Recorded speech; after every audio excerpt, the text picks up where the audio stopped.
Attorney, alam ko na talagang inaantabayanan itong service contracting program ito sa April 15. Meron ba kayong unahin na natin mga paalala nyo para doon sa mga umaasa dito?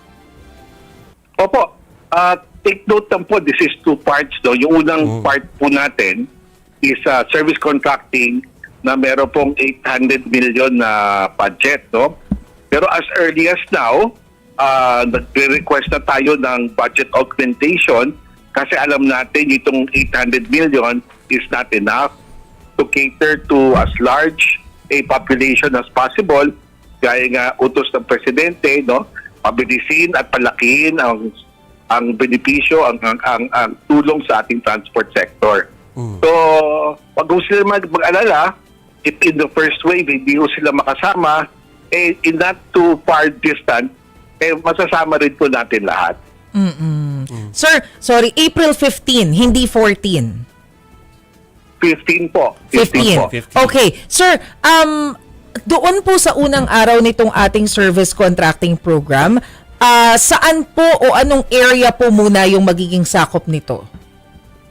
Magsisimula ako yan sa Metro Manila and suburbs. No? Ito'y, di ko lang po, hindi ko alam yung mga specific routes.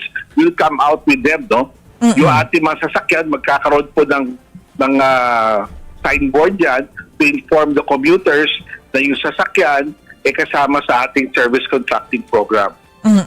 Pero ang una po kasing anunsyo ng Pangulo ay mabibigyan ng GPS etong mga kasama dito sa service contracting. Tama po ba? Tuloy pa rin yung paggamit ng GPS at saka paano po ang mangyayari doon? Tuloy pa ho ang GPS kasi they are paid on a kilometer basis. Ang GPS will provide us the information needed para mabilis ho namin mabayaran yung kanilang claim. No? Pero naintindihan namin, meron mga lugar na baka mahina yung signal. No? In which case, handa naman natin lagyan ng mga transport inspectors sa dulo ng rota nila. No?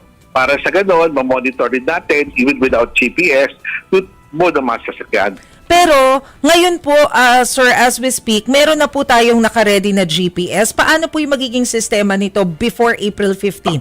I-distribute po ba ito sa mga jeepneys? Ganun po? Di po, sila po ang kukuha ng GPS. No?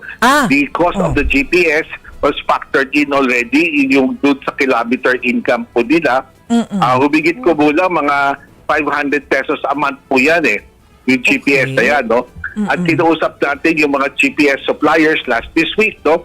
Para to remind them na huwag nila abusuhin, o pagsamantalahan itong ating mga transport groups, operators, no? Nagagamit ng kanilang serbisyo.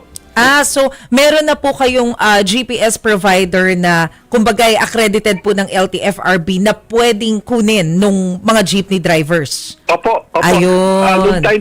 Nung time ng pandemya, ginamit na po yan okay. Yun lang nga, masyadong mahal at that time. So we reminded the providers na huwag naman nila taasan dito sa service contracting period. Opo, pero kapag po nagsimula na yung service contracting sa April 15, ilang oras po required na pumasada yung itatap po natin ng mga jeepney?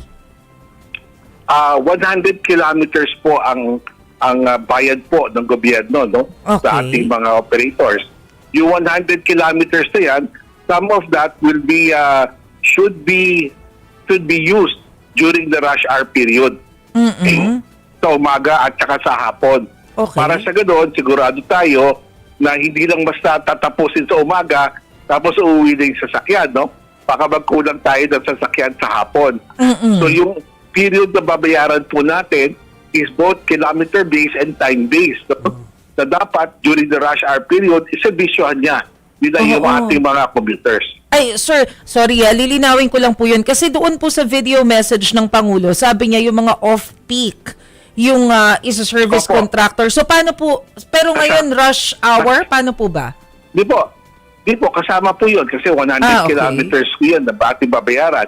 Gusto rin natin during the off-peak, tuloy-tuloy pa rin meron pa rin nagsiservisyo during the off hours. No? Kasi baka naman mawalan ng sasakyan kasi normally pag off-peak, pumaparada daw yung mga sasakyan. No?